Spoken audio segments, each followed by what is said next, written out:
Grizzly, a symbol of the wild, endures the biting cold of the early Alaskan morning.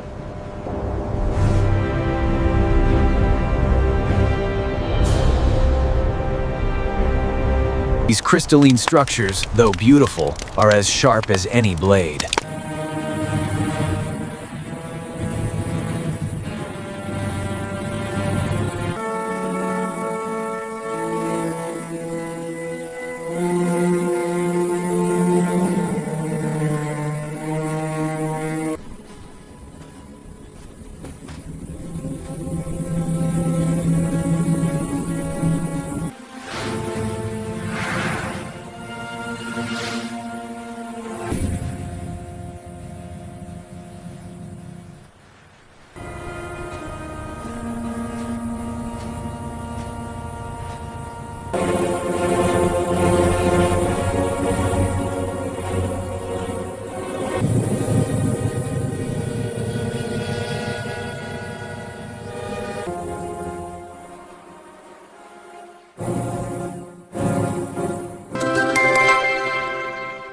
Tell me, where are you watching from? Drop your country in the comments below. Long before the sun kissed the highest peaks of the Wrangles, Kodiak's story began in a hidden den, carved deep beneath a tangle of spruce roots.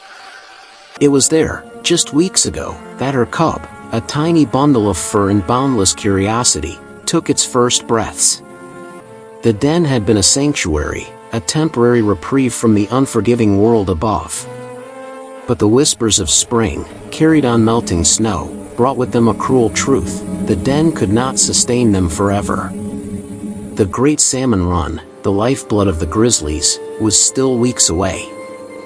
Every calorie Kodiak expended was a drain on her dwindling reserves desperately needed to produce milk for her growing cub. The alpine meadows, usually bursting with early berries and fresh shoots, remained stubbornly frozen, a deceptive blanket of white. This year, the spring thaw was late, pushing the Grizzlies to the brink, forcing them into desperate strategies. Kodiak, guided by an ancient map etched into her very DNA, knew of one place that promised early sustenance. A geothermal valley, miles away, where the Earth's warmth defied the lingering frost, coaxing life from the soil prematurely.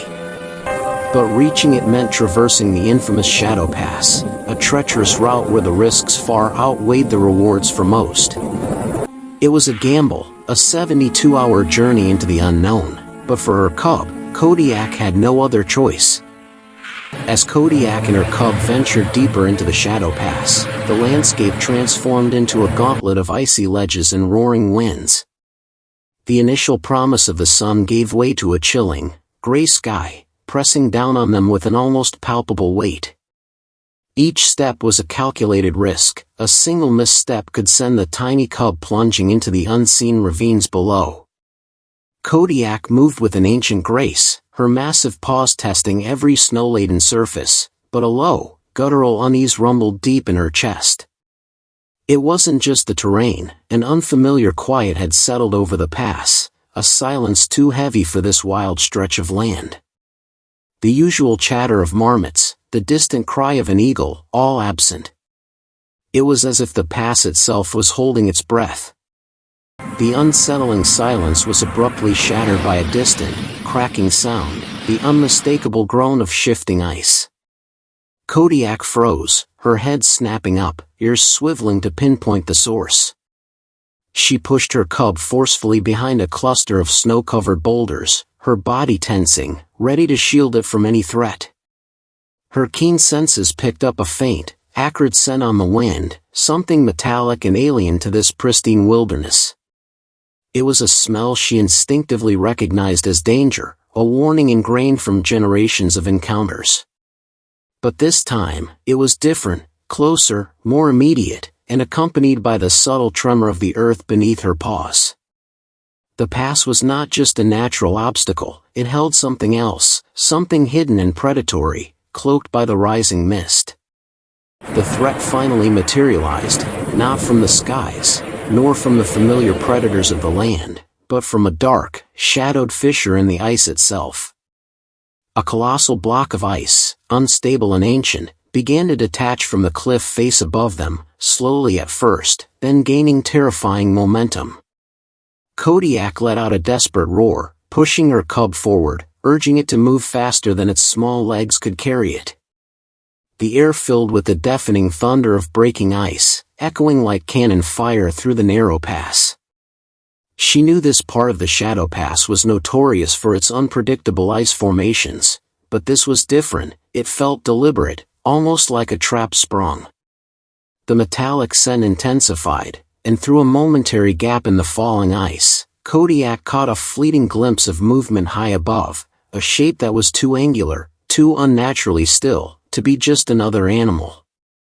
A cold dread seeped into her bones. They were not alone. The falling ice was not the disaster, it was the distraction.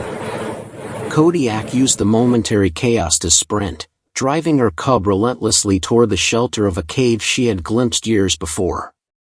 As the avalanche of snow and ice thundered down the slope, she pushed the cub into the safety of the dark recess, then immediately turned to face the passage, a massive, snarling wall of defense.